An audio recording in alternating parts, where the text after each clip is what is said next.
I'm Tim Carpenter. Yes. The man can play.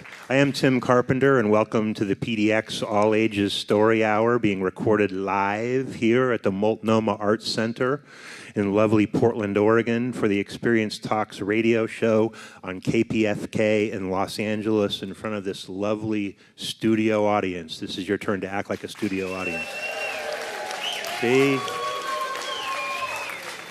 You guys are naturals. It's amazing. So 6 of the stories you'll hear tonight came out of a semester-long storytelling class taught at Cascadian Terrace Apartments by engaged master teaching artist Will Hornyak. Will is going to get us started by telling us about his class. Will Hornyak, ladies and gentlemen, storyteller extraordinaire.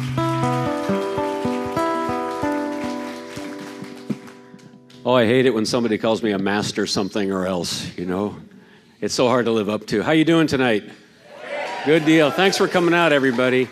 First off, I wanted to say that tonight is not so much a performance as simply we wanted to invite you into our class to give you a little bit of slice of life. We've been telling stories for the past 10 weeks or so, and every week we get together for a couple hours, and people have told personal stories, stories that have taken us to many, many different places. We have gone aboard U.S. Navy vessels on the high seas. We've seen the Aurora Borealis from northern Canada. We've gone to Kansas, Oklahoma, World War II Germany, Southern California, and back to Portland. And we have met a variety of amazing people. And all of the people that have told stories here in the class have shared meaningful parts of their life, some sad, some happy, but all of them have resonated deeply. And there's an old saying, you know, that a story celebrates what is unique in people, but also the common roots that we have. And at the same time that we hear stories, we see how different we are, but at the same time how connected we are at the root. I want to thank all the storytellers here tonight and all the others that aren't here tonight. There are about 12 of us, because to be a good storyteller, you have to be a listener. And all of the people here listen so deeply.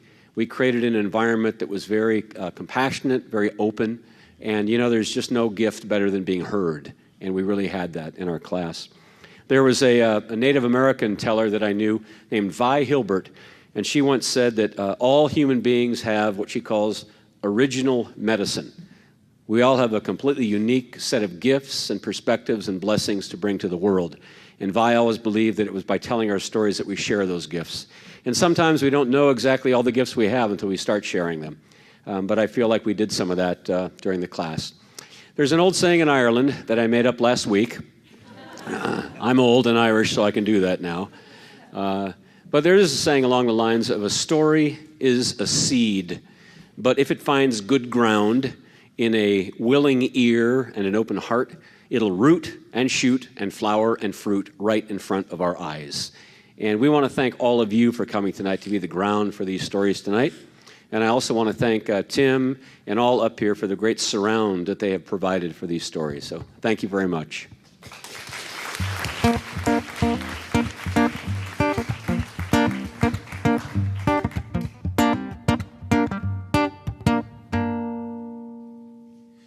Now we will hear our first storyteller of the evening, Cascadian Terrace resident Linda Gary, reading her story about how a father's simple gesture leaves a lasting legacy to his daughter. It's called Some Enchanted Evening, 1969.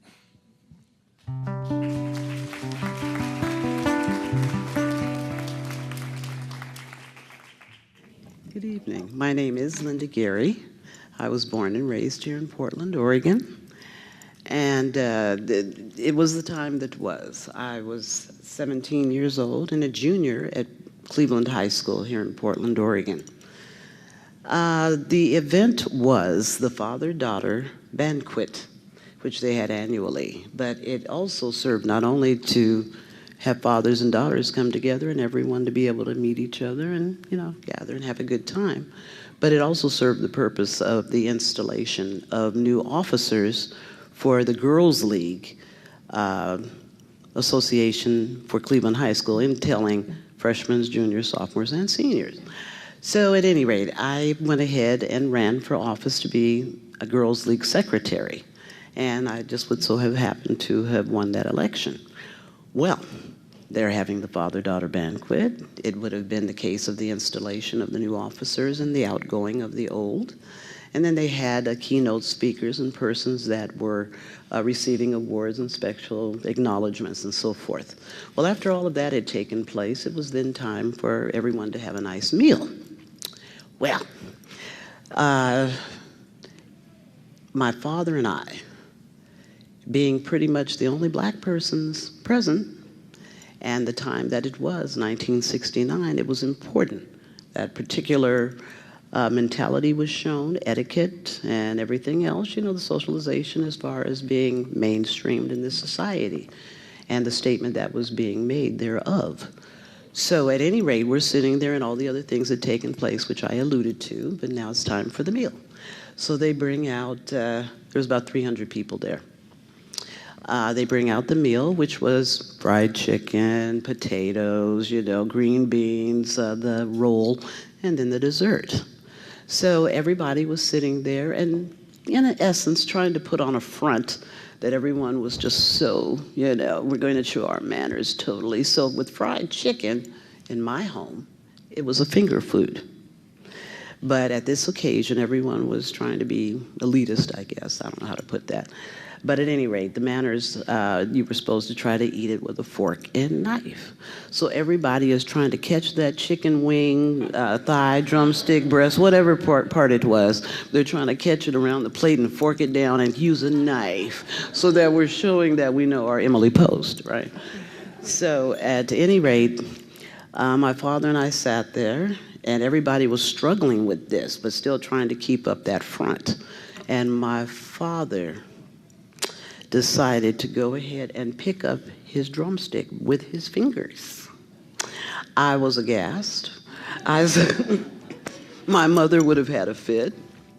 At any rate, my dad picked it up, and I just looked at him like, oh my gosh, you've got to be kidding. This is not the image we're trying to portray here. At any rate, he picks it up and he starts to eat. And with that, it was truly beautiful because everyone being uncomfortable but trying to do the thing with the fork and the knife, they all followed suit. And he was awesome. He was awesome, light years ahead of his peers. But at any rate, Daddy picked it up, he started eating, and everybody else did. And then everybody just relaxed. The soiree was on. We had a really nice time. Everyone relaxed. It was a wonderful event, as it turned out.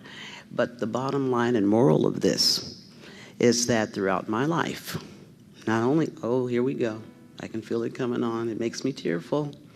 He's been gone for 33 years. But the lesson of that evening, as well as many others that he portrayed, as well as my mother, are the undergirding to my life as far as my morals, my standards, being myself, not having to try to be anyone else because we're all uniquely ourselves individually. But my father had the courage and the guts to go on and keep it real. And I was so proud of him. It could have turned out to be a disaster and quite embarrassing, but it turned out that it was one of the most wonderful things. I love my dad. He did a beautiful thing, and ironically, his name was Frederick Douglass. And no, really, seriously, it's Frederick Douglass Gary Jr. So my grandfather was Frederick Douglass Gary Sr., who had been, knowing a little bit of my family lineage, he was my grandfather, because I'm 65. My grandfather was the child of former slaves, and my dad was from Hampton, Virginia. As a child, I'll just end with this piece because I think this is kind of poignant and timely and it goes with the flow. Daddy grew up in Hampton, Virginia, where Tuskegee Institute was. And he said that when he was a teenager, he'd walk past the campus every day. And there was a little man, a little black man, that would have on a lab coat, a white lab coat. And this is on Tuskegee's campus, and it was sort of an agricultural college. This is at any rate. So my dad was walking by, and he said everybody would kind of throw up their hand and say, "Hey, Doc," And sometimes he would pay attention and he'd give acknowledgement, yeah, hey. And other times he just ignored you because he was into his head and doing what he was doing. And he had this little sheet that he was keeping tabs of this particular crop of land that had flags on it. So he was keeping statistics and so forth. It turned out that this gentleman was George Washington Carver, the Peanut Man. And my father ended up years later being one of his pallbearers. So it's living history, but I believe that everything, 6 degrees of separation, and it continued on the planks, so to speak, to the abridgment and following forth. And that mentality, lessons, and so forth were passed on to my sisters and I. So I just wanted to tell you that little ditty about my dad. He was a great man, but the undergirding of my life is because of that. So I wanted to give him acknowledgement.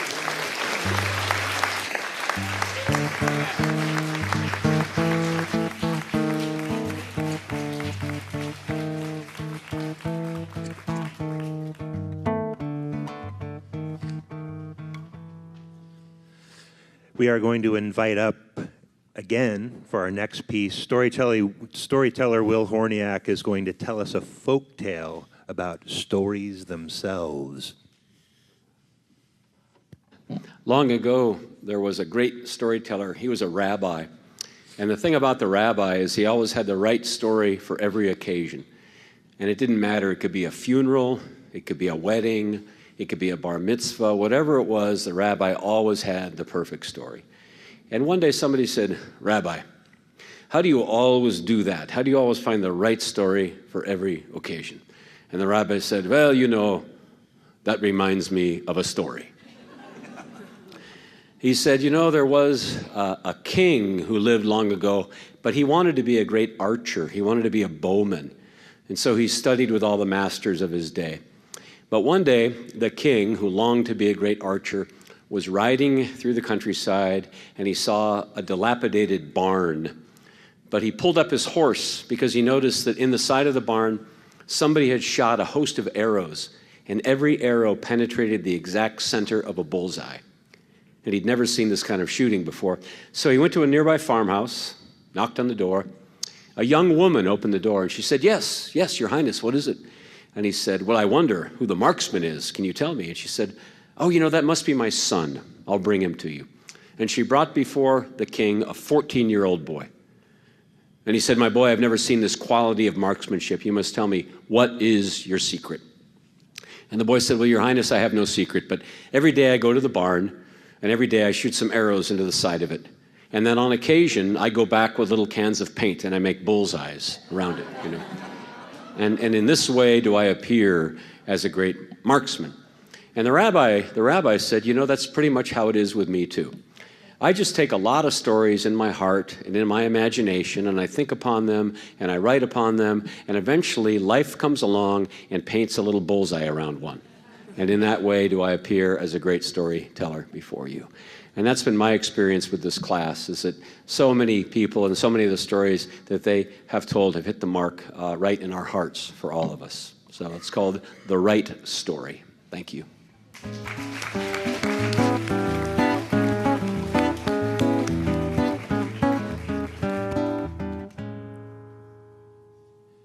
We have a treat for you next.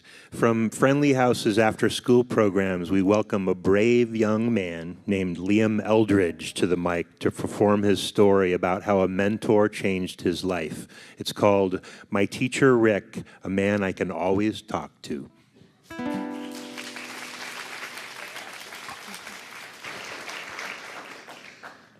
I met Rick when I was in preschool. He was special. When my mom started working at the preschool, he became friends with their whole family. He would talk to me on the couch and answer all my questions. He never lied to me. He's very funny. I can talk to him about all my problems, and I can trust him to understand me. He does a lot of fun activities with us, like bowling, movie nights, pumpkin patches, and sometimes just hanging out. Rick is tall and skinny. He has gray sprouts for hair. Rick is gay and lives alone, but he has many friends and he is kind to all of them. Rick is not married. He has no kids. He's like an uncle to me, my brother, and my sister. We don't have any secrets. He knows everything about our family, and we know almost everything about his. Sometimes he saves my art, and he keeps it on the walls of his apartment. When I was in preschool, I drew a monkey with crazy eyes, and he still has it. Sometimes I draw things just to make him laugh. Rick taught me about Belsnickel. He's like Santa's evil cousin. If you are good, you get treats, and if you are bad, you get switched with a stick.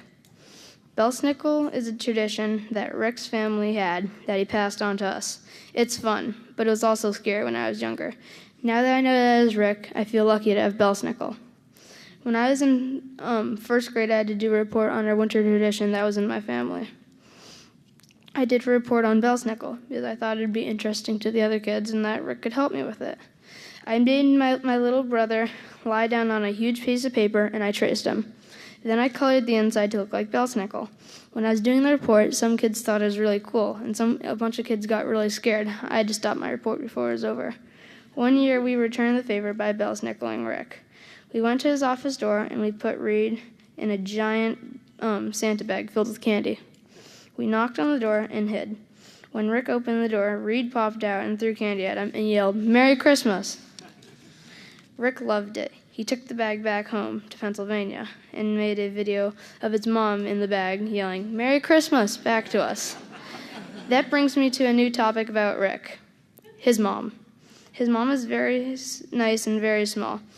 Rick likes to joke that his mom is only as big as a mango, but really she's more like 10 mangoes, which is why her name is funny. It's Big Vera, or Big V for short. The reason I'm telling you about Rick's mother is because one spring, she came all the way from Pennsylvania to visit us. She's 95 years old. She's probably the oldest person I've ever met. What makes Big special is that she's very funny and spunky. My brother Reed was being goofy and sticking his tongue out, and she was being goofy back and stuck her tongue out. Our dog loved her and sat in her lap as much as he could. It was fun to meet Rick's mom, because now I know how he got to be so nice. Sometimes older people can be grumpy, but Big V is always very zestful. I think that is why she's lived so long, also possibly because she prays every night and every morning.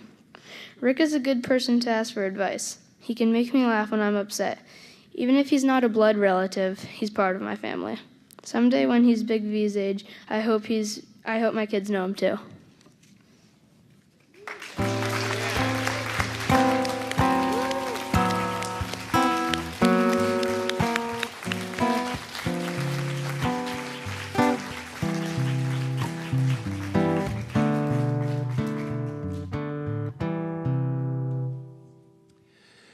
Next up, Steve Vertal will grace us with his piece titled Sidney Plotnick, my commie mentor on how I learned that democracy is always pregnant with revolution.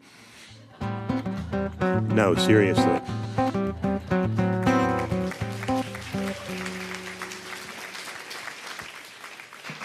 Thank you. It was the 1970s in Los Angeles. I was just out of high school. The draft board had decided they were not going to send me to Vietnam. The Watergate scandal was on the way. I was working nights in a donut shop. My customers varied between bored cops and people in different states of sobriety. It was there that I met Sidney Israel Plotnick, the lifelong communist. He was twice my age. We went to Vietnam War protests together. I remember standing with Sidney near the steps of Los Angeles City Hall and watching Jane Fonda condemning her own government. I remember standing with him near the Pacific Coast protesting the building of San Onofre nuclear power plant. It was a smoggy day in Southern California. Sidney and I were standing on the sidewalk waiting for the opening of the campaign headquarters. It was election season, and we were waiting for the introduction of the candidate for this House of Representatives. It was his first time running for office. We'd not shaved for 3 days. Sidney had his baby carriage. It was painted pure white, stuffed with socialist literature, and on the outside was a quote from Lenin, "Democracy is pregnant with revolution." Vincent, the party official, was guiding the candidate through the process. He could see us through the window of the campaign station. He was accompanied by a police officer and one of the local news reporters. The staff and the volunteers inside stared at us sort of mystically, not quite knowing what to make of us. It was moments later when Vincent shoved the door open. He raced out towards me. "I want you off this sidewalk." The reporter, the cop, and the candidate ran out next to him. Sidney held out a pamphlet and offered it to him. I stood my ground and said nothing.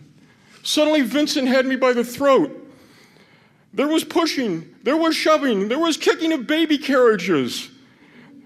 The police officers ran forward and separated us. I was regaining my breath when I looked at the candidate. "I know you. I went to school with you." He had been a couple years ahead of me in school, but I knew him. It was the premature balding pattern that had thrown me off. I walked forward and I shook Robert's hand, and we suddenly started speaking of mutual school friends. Suddenly, the whole atmosphere changed. Robert and I exchanged phone numbers. The reporter frantically took notes. I looked at Sidney behind me. He was almost in a fetal position on the ground laughing. The police officers stood near me and wondered how he was going to explain this whole incident to his wife when he went home. And then there was the campaign manager, and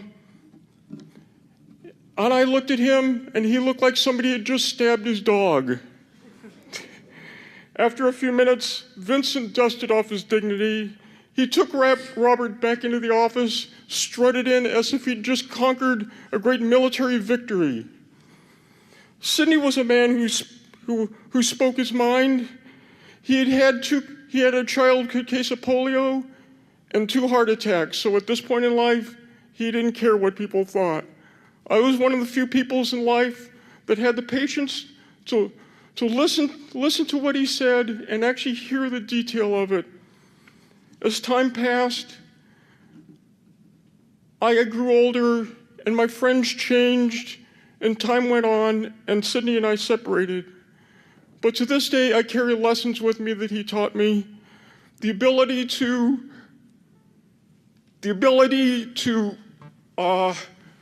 have friends that you agree with, and yet you can hold them in your great care and friendship.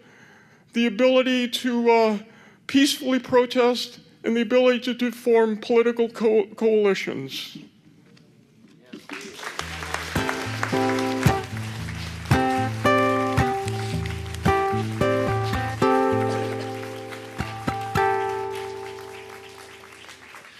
All right. We are in for a special treat right now. We're going to hear an original song written and performed by a Multnomah Arts Center music student of Ronnie Robins. Her name is Alyssia Menezes. It's called Save Me, and beautifully captures the self-doubt and insecurity we all feel from time to time.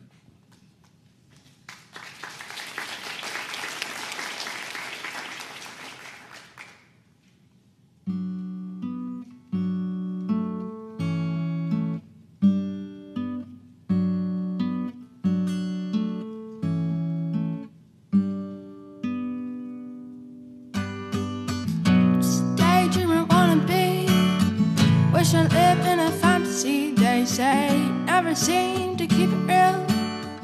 Living in a fake ideal. Struggling for the truth when I only tell lies. Head underwater when I really want to fly. So save me from believing. Save me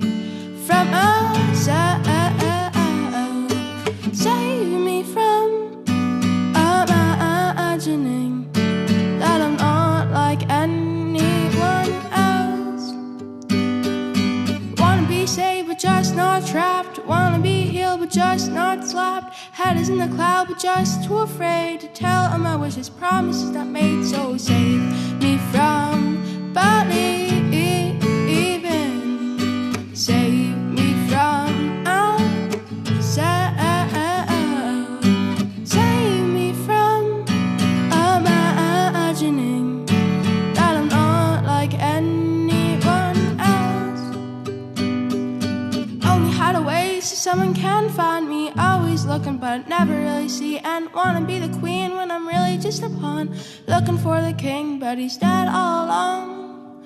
Did all along. So save me from believing. Save me from ourselves.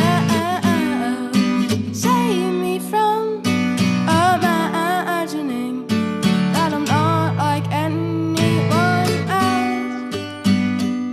So teach me how to feel and teach me how to love. Show me how to be true. Shine like the stars above. Shine like the stars above.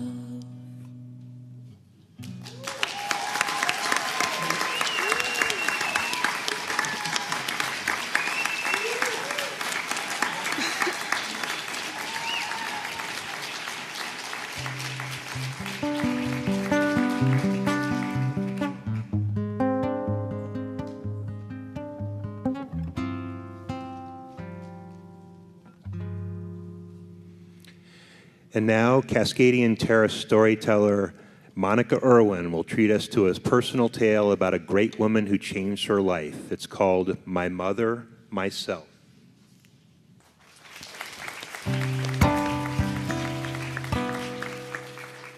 Greetings. Can you guys hear me okay? Awesome possum. Thank you. Okay. Greetings. My name is Monica Sue Erwin. I'm originally from Portland, Oregon, and I was born in the old St. Vincent Hospital. My mother and my dad were set up on a blind date by a guy named Elga in 1935 in Frankfurt, Germany. And my dad said, "Woman, I'm going to take you to the United States and marry you one day." And my mom said, "The hell you are," and here I am. So that's one part of my segment of my nice life that I've had. And then the other part is in the kitchen. No, excuse me. When I was about in my youth time, when I was living in the nest before I moved out on my own, mother and dad, or my mom mainly, my mother died of cancer, a bone cancer. But my point she would say, "Monica, have you had a hug today?" And I said, "No, Mommy, I haven't." And so I remember that part of her. And also, let's see, where's my next segment? She also was a famous haiku poet, And if any of you all in Portland, how many natives are in the crowd, may I ask? Yeah. That's good. Anyway, make a long story even shorter. Has any of you guys heard of that book called The Haiku, The 9 Steps of her Japanese poetry? Well, she got her inspirations through, just true story, she got her inspirations by going up to the Japanese rose garden and writing down haikus, and they turned it into another, her and her partner, Brad J. Walters, is just a personal friend of the family's. Are you with me so far? So good?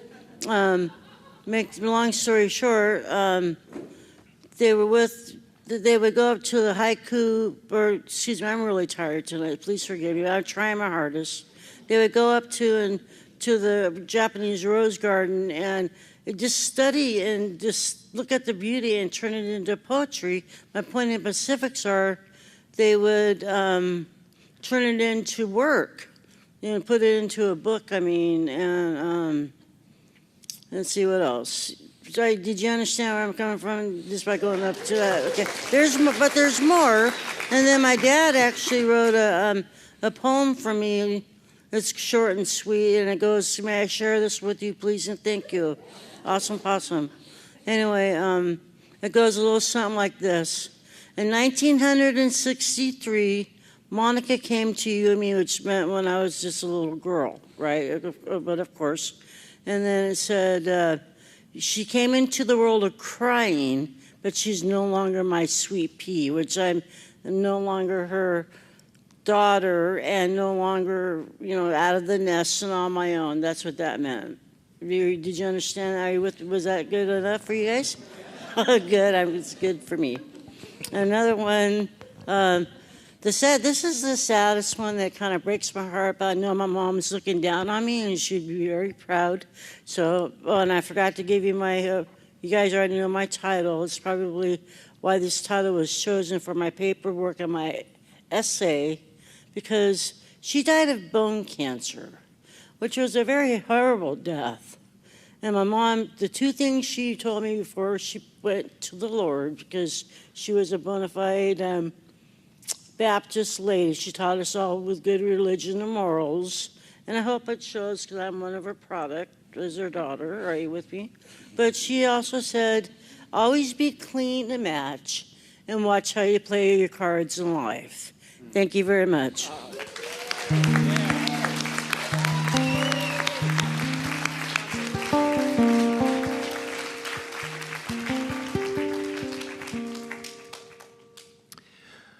All right.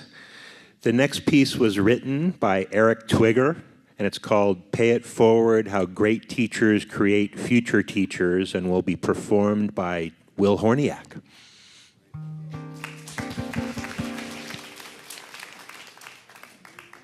There's the man right there. Give a hand to Eric.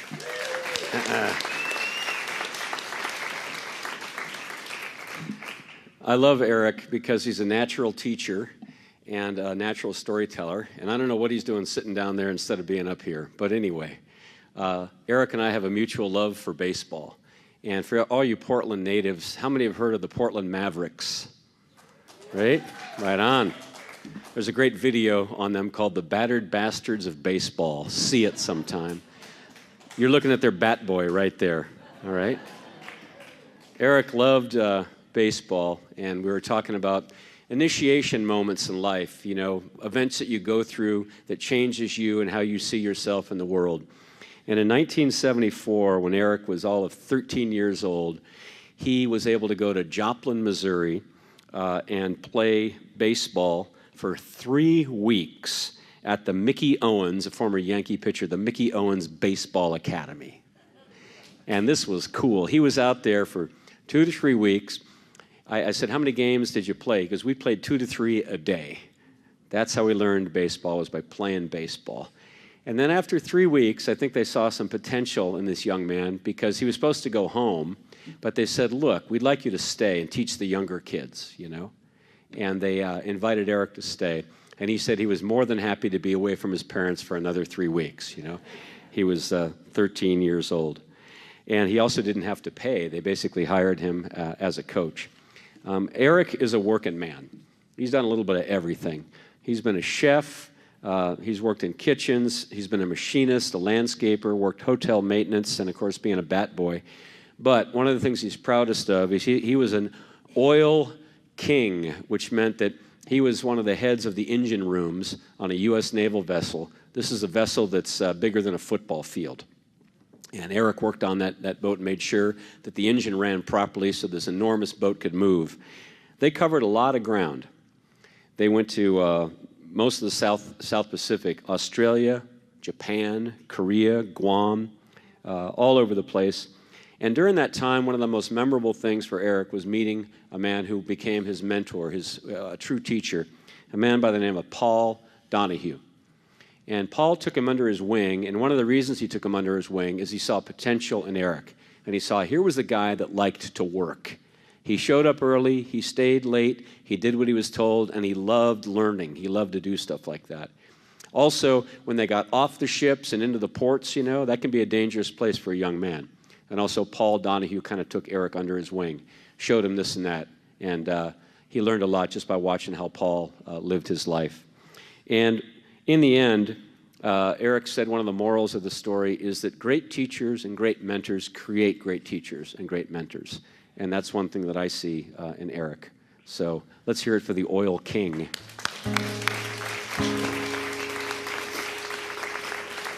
And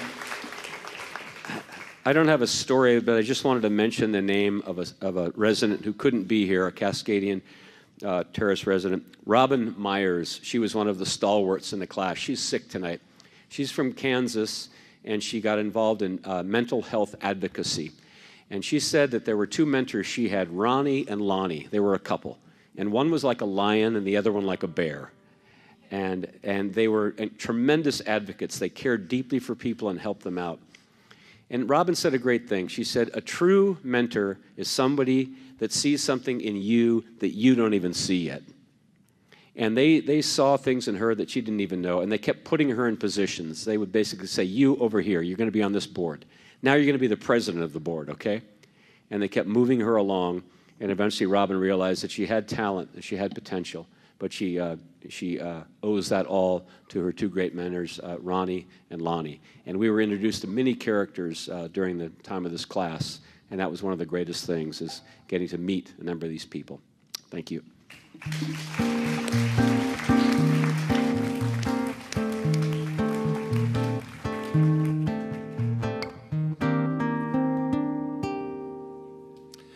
You guys ready for some more music?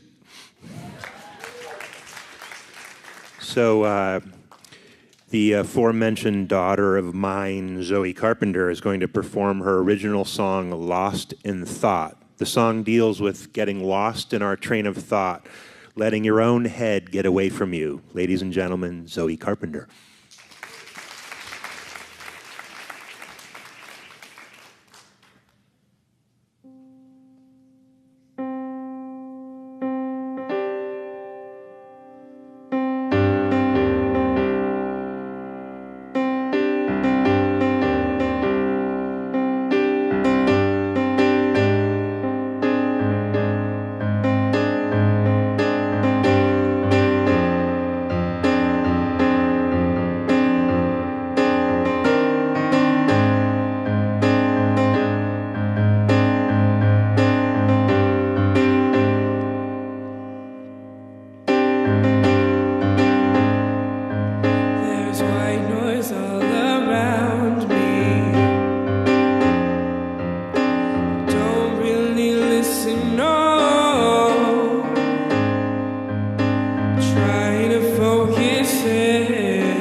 Try and be all over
to try and be all over the place.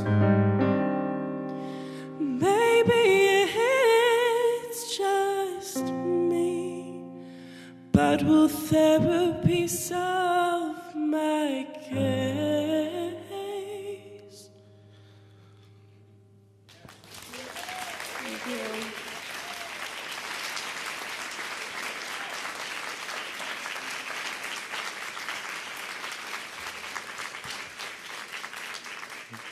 Our final story of the evening was written by Cascadian Terrace resident Kate Lambert, and it's called "O Canada, a tale about her family's ice capades." It will be performed by Friendly House's Maya Chamberlain.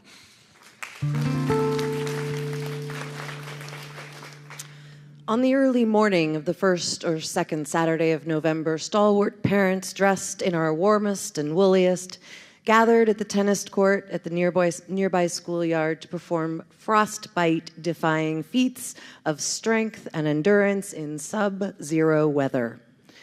24 hours later, the neighborhood was rewarded with an ice rink where the tennis court had been, and it would be again in the spring thaw, the following spring. I surprised my bright-eyed 5, 7, and 9-year-old sons with new skates for the opening day of the '85 season. They tried them on at home. I did the toe pinch test. We agreed the skates were good to go, so we struggled into our snowsuits, pulled red wool toques down over our foreheads and ears, and wrapped long red wool scarves around and around from the bridge of our nose to the base of our throats. When the brown hair, dimples, rosy cheeks, and smiles were covered, the surest way to keep an eye on the right kids was to be keeping an eye on the red wool. We slung our skates over our shoulders and went out into the softly falling snow. As we trudged across recently plowed church parking lots, I started a muffled version of "O Canada" through my thick wool scarf, while my backup boys provided the hush harmony. "O Canada, shh, Mom. Native land, true patriot." "Mom, stop it. Mom, somebody might hear you." All right. There was a time when the boys and I started our walks with boisterous renditions of "O Canada" and the Star-Spangled Banner, just like, well, sort of, well, no, nothing at all like the national anthems that were sung at the beginning of the international games on Hockey Night in Canada. I missed those days and hoped the boys would join in again, but it wasn't likely to happen on a day when they added extra O's to my name, Mom. When we got to the ice rink, we sat facing each other on 2 of the 10-foot-long rows packed snow. Stout-hearted parents and I shoveled 24 hours earlier. We pulled the Velcro straps on our boots to open in a series of scratchy pops that mixed well with the sibilant scrape of skate blades skimming on the ice in the bottoms-down bumps of skaters hitting the ice. I got my skates on and helped my youngest tighten the ties of his laces while my oldest tightened the ties of his laces. My middlest put his skates on, propped up his feet in the snow beside his older brother, and asked him to tie his skates. He said his hands would get cold if he took off his mitts. If you grew up with brothers or had a friend or a neighbor with 2 or more male siblings, you can understand why I took my time joining our discarded boots into one 8-foot-long Velcro-linked chain. I figured one or the other boys would need me to hide behind sooner rather than later, but I was wrong. Neither voice nor fist was raised, and that left me wondering if my 2 oldest sons had finally grown out of the fussing and fighting stage, or if my 2 youngest sons knew how to tie their shoes. I waited until we got home before I invited my 5 and 7-year-olds to sit on the couch. I sat between them and gave each one of them my tennis shoes. They glanced at their digital watches, dished out a heaping help of "Mom," and dismissed tying shoes with one word: Velcro. They stood as if to leave, but I outranked them, so I overruled their objections and showed them how to tighten and tie their shoelaces. We ran through it a few more times, They proudly showed off their expertise before bedtime, but I had a nagging feeling in the back of my mind that I left something besides the dirty dishes undone. If I was the type to wake from a sound sleep, bolt upright, and exclaim, "Eureka, I've got it," I would have done it that night. But I didn't, and I still haven't in all the nights since. Maybe I will tonight, but I doubt it. I took a few moments the next morning to show John, Matt, and Dave the difference between my watches and theirs. All three mommed me dismissed watches with hands and faces with one word: digital. And I started piling on their winter gear. I outranked, overruled, and began with the second hand. I bid them a fond adieu at the kitchen door, promised to show them how the minute and hour hands worked when they got home from school. That made 2 problems identified and 1/3 problem solved in less time than it took to turn a tennis court into an ice skating rink. But kids are for more than 24 hours. Therefore, a lifetime, and a lifetime requires ironclad rules mixed with love, cooperation, and luck. I stopped my analog watch and left it in the direction that came with it. It left it and the directions that came with it in the middle of the kitchen table. When the boys got home, I asked them to restart the watch and set all of our watches by the microwave's clock. As they worked, I spread peanut butter on crackers and opened a discussion about old-timey things and newfangled stuff. We eventually agreed that their dad and I would continue to teach them the old-timey things like how to do long division, address envelopes, and sew buttons back on shirts. In return, they would help us with the newfangled stuff like Beta Vision, Atari video games, and all the confusing gizmos that were sure to come. We went skating later that afternoon. All 3 boys tied their own skates. We left precisely at 5 by our perfectly synchronized watches. We trudged across the church parking lot. My middlest son, Matt, started a muffled version of "O Canada" through his thick wool scarf. John, my oldest, Dave, my youngest, and I joined in with gusto. When we got home, they settled in to do their homework while I made dinner, but I keep an eye on them because homework always was and always will be an old-timey thing.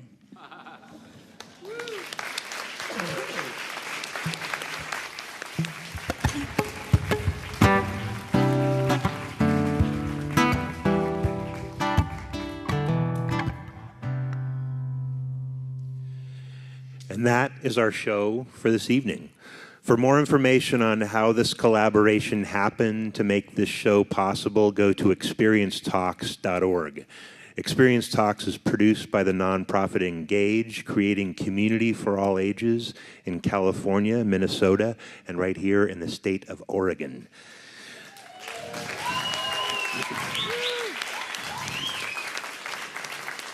We'd like to thank all of these amazing storytellers, the fabulous Will Hornyak, guitar wizard Mr. Ronnie Robins, the songbird Alyssia Menezes, the lovely Zoe Carpenter, to everyone at the Multnomah Arts Center, especially Michael Walsh and Patrick Brown, our partners at Friendly House here in Portland, especially Denise LaFont, Maya Chamberlain, Denise Stone, and Vaughn Albanese, the great folks at Cascadian Terrace, Eric Payne and all our friends at Community Development Partners, Joyce DeMonin and Jerry Cohen at AARP Oregon, the Engaged Northwest Board of Directors, the Engaged staff, Ms. Nancy Goodhart and Ken Tamby, my partner in crime here in PDX, Mr. Dan Steffi, our sound man, Roy Payne, our promoter extraordinaire, Samantha Hamlin, and all of you, this wonderful studio audience who did your job very nicely. Thank you for coming out tonight to hear our stories. We hope that will help us create a community for all ages right here in Portland, Oregon. I'm Tim Carpenter, and on behalf of the Engage and Experience Talks team, remember, age isn't what happens to you, it's what you do with what happens to you. Ronnie, take us home, brother.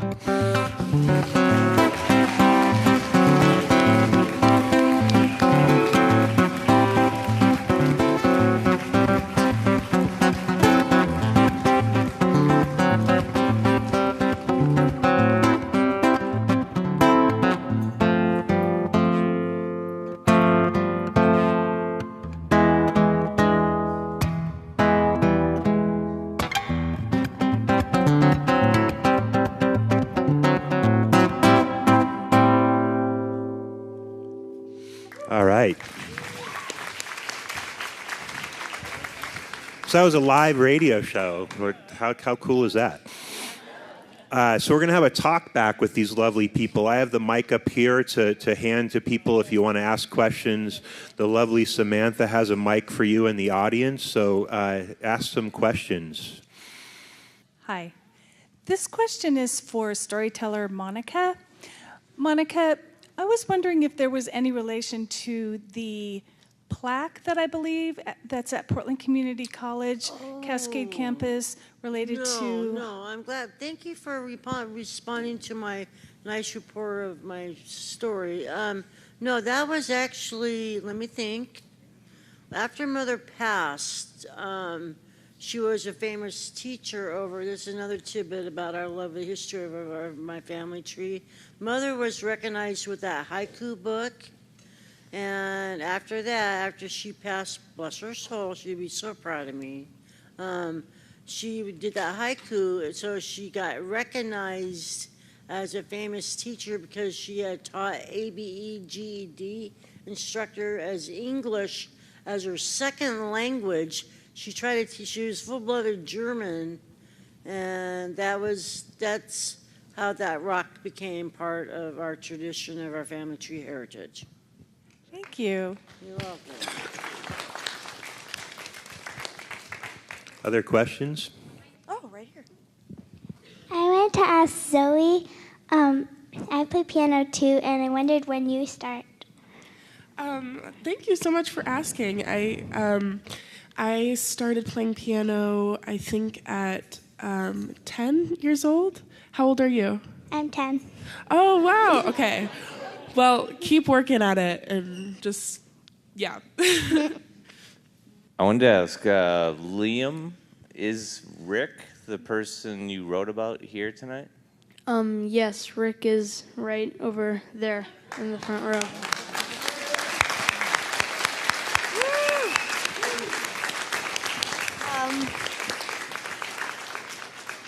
Liam, where is Rick teaching in preschool from? Rick teaches at Friendly House, and he's a preschool teacher.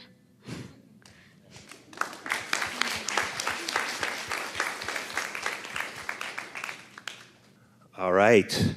Thank you all for coming out tonight. It's been a wonderful show. I appreciate everyone coming out. There's this weird stuff falling from the sky here. I live in California. I don't know what this is, though. It seems like water, rain. It's bizarre. Exactly. Thank you very much for coming out tonight. We really appreciate it. And drive safely. Let's all create a community for all ages together here in Portland. Thank you very much, everybody.